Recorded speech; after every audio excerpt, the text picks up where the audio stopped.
Hey guys, and welcome to my YouTube channel. So in today's video I'll be reviewing the Galaxy Surfactant stock, which is the request from one of the subscribers. So again, this video will contain four parts. First we'll look at the forensic and the fundamental analysis of the company, then we'll look at the technical details, then shareholding pattern, and then we'll look at the industry outlook. So let's get started. So the forensic and the fundamental analysis will be done side by side.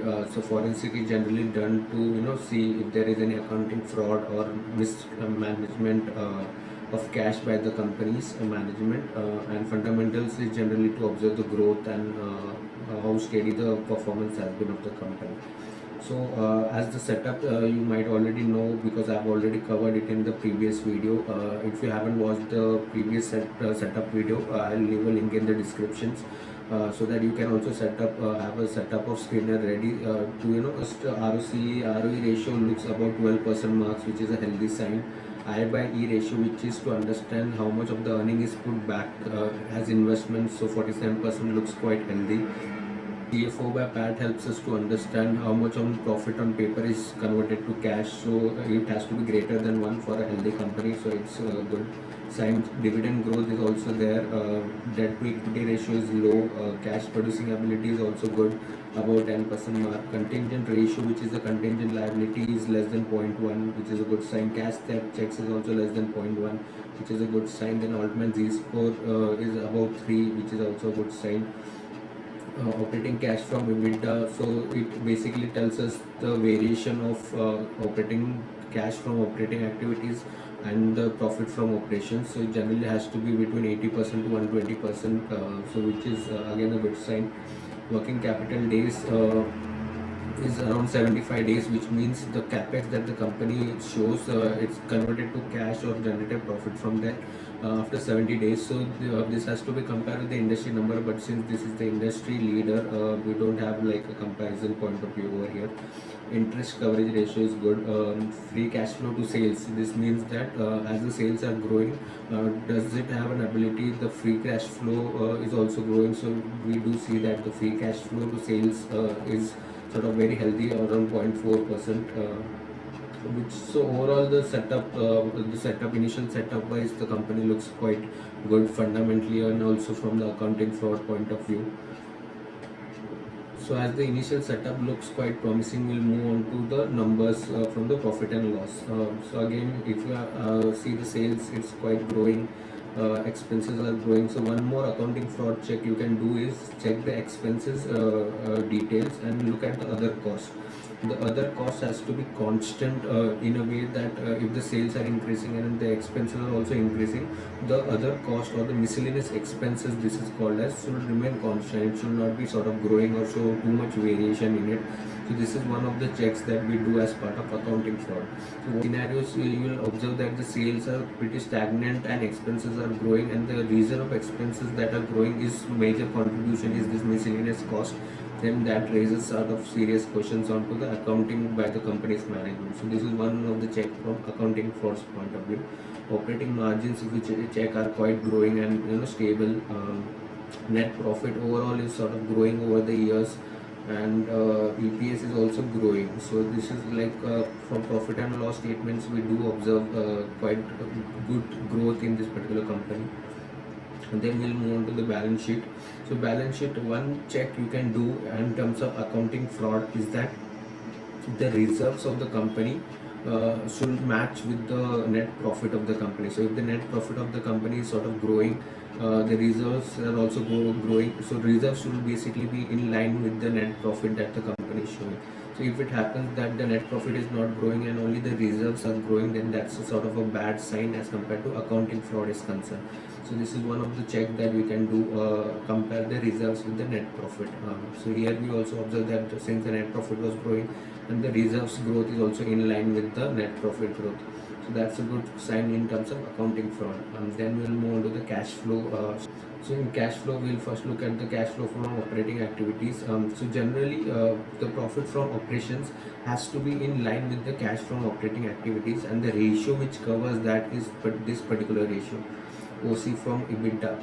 So what happens generally is that a major portion of the cash that is generated from operating activities has to come from the profit. So this ratio, if you see, is should be around 80% to 120%, and should lie within that range, which helps, or even 70% to 120%. It should lie in that range and should not be showing too much of a variation. So this is one check we do from the cash flow from operating activities. Next, we move on to the cash flow from investing activities. This is very important to understand, out of the earnings that the company is making or the profit that the company is making, where it is investing. The major good sign of a growing company should be that it should invest most of the capital into the growth of the company. Now, if you see over here, fixed cash purchase has been growing, and majority of the investments is this is the part or parameter variable in which the majority of the investment is done. So majority of the investment is towards the growth of the company, and the ratio that we saw over here, which is I by E, is around 50%, which means that 50% of the capital or the earnings, cash that is generated from business, is put back into the company for the company's growth. So which is again a very good sign since it's a growing company. The major sign of accounting fraud, we can see that in growing companies, that then they will also sort of purchase, invest their money in stock market or FDs or mutual funds, and don't basically look at the growth of the company. So we don't observe this. So this is the parameter which tells us information about where the company is investing their money in. So investment purchases are sort of negligible, and currently they are sort of investing.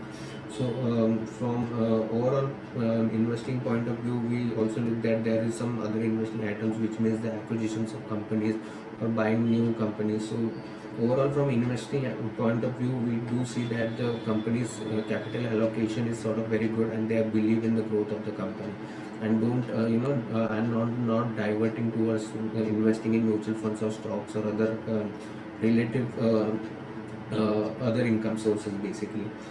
So from cash flow from investing activity looks quite good. Then we'll look at the cash flow from the financing activity, which helps us to understand the dividends paid. So over the years, dividend pay has been increased, which is a good sign. Proceeds from borrowing, which is the debt of borrowing and repayment of the borrowing. So we do observe that whatever they are buying, they are repaying back. So we don't see that much of a debt in the companies. In financial liability, we do see like some financial liabilities in the current year, but this was COVID period, so that's understandable. So overall, from the cash flow point of view, this company looks quite good. There is no sort of major signs of red signals that we observe, both from forensic and from a fundamental point of view. The ratios that are provided by Screener, so debtor days is one which tells us the receivables that the company shows at what, after how many days the receivables are generated to cash. So it was around 43, and it has now sort of increased to 60s level. So this is sort of not a good sign as far as the company's processes. They are showing more and more. Basically, the cash that is about to receive has been continuously getting delayed by 20 days. We will basically sort of ignore that because it's still very less. 20 days can be considered a very acceptable range. So this is one sign that the company should look into to minimize this, since it's continuously growing. Working capital days is again sort of, we see a growth that is to basically so working capital day generally tells us the capex that is converted to cash. So it was around 70-80 region, and it should basically remain in that range and should not basically keep on increasing it. So we do observe a sort of increase from 70 to 80, but basically they should work towards this to keep it at this level and not increase, continuously sort of increase. So you can basically pay attention to these days going forward, and continuously track this, whether how they are performing on a when you start investment in this particular company. If you look at the shareholding patterns, promoter holdings are sort of constant. FIS has been selling recently, and DIS have been buying recently. So we don't see any major flaw with that. So yeah, I think from the study of forensic audit and from the fundamental analysis, we do see very positive majority of the positive points in this company, and the company looks quite promising in terms of the accounting that it carries out and in terms of the growth that the company can see in future. Now let's move on to the technical part.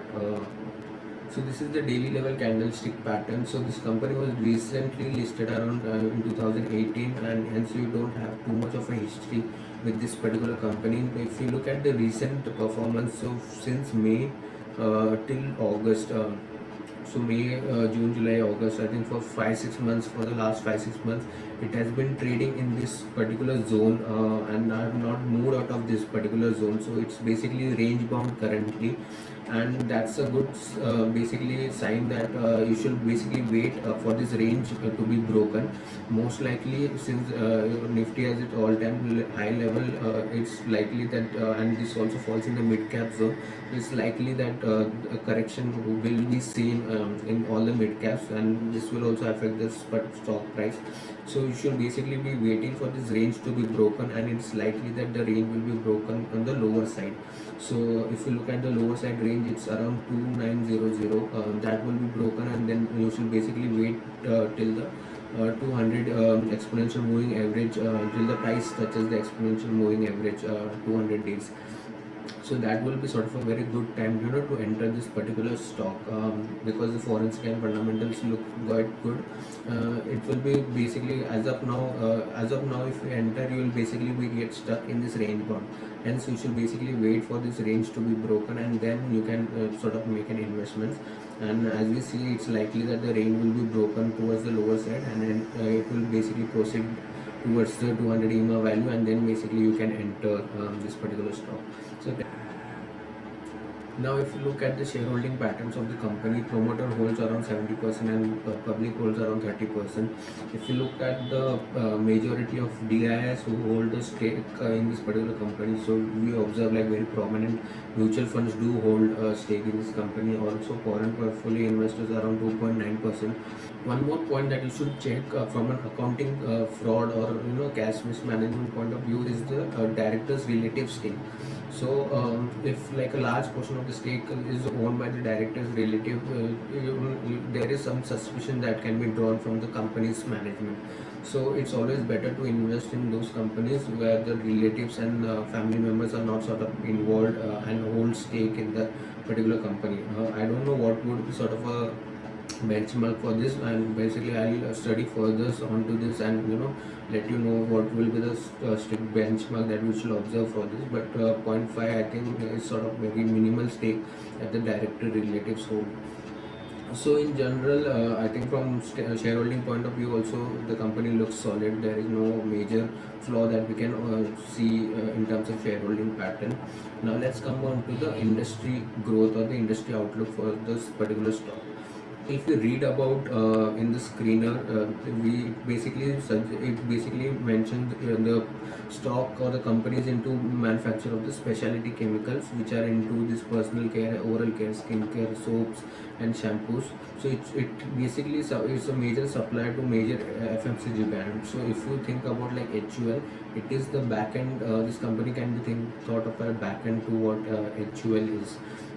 And it is majority into this ole chemical based surfactants. So ole chemicals is generally basically natural chemicals and not very toxic chemicals. So this is the recent scenarios, you'll always basically see a major boom in this ole chemicals based products, and also from this industry point of view, like specialty chemicals will be a major boost in India, particularly because the shift from China to India will occur, and the next 10 years will sort of specialty chemical wise will be a good time in India.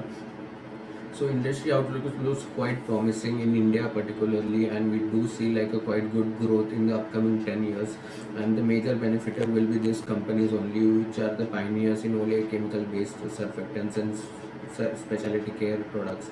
So specialty care will also include skin care and other things which will be in high demand in upcoming future. You can read all the key points into the geographical breakup and other things, but overall if you look at the industry looks quite promising, and growth wise it's quite stable also. So we can surely bet on this particular industry in this particular stock. So to summarize all the points, I think from forensic and fundamental point of view, there are majority of the positive points that we observe, but there are quite few points that we basically need to track. Technical suggests that this is not the right time to buy this particular stock, and we should basically wait till the 2600 levels achieved, which is near the 200 DMA mark. Also from shareholding point of view, we should also track how much of the relatives are selling or buying new stake in this particular company. We should always keep a track on that. And from industry point of view, all points are positive. So in conclusion, I think we should basically wait for now and watch this stock till it goes to 2600 levels, and then revisit this fundamentals and check if the things are gone out of hand, and check for the directors relatives percentage stake in the company, how that has changed, and then you can make a decision to enter this stock or not. So yeah, I think that's it from this video. I hope you like the content. Please share with the other investing members who are keen on investing in this Galaxy Surfactant stock. So if in case of any doubts, please write in the comment sections. If you haven't subscribed to the channel, please do subscribe. It will encourage me to put more such video and more such content which will be helpful for new investors and to make your investments wisely. Thanks for watching this video. Take care. Bye.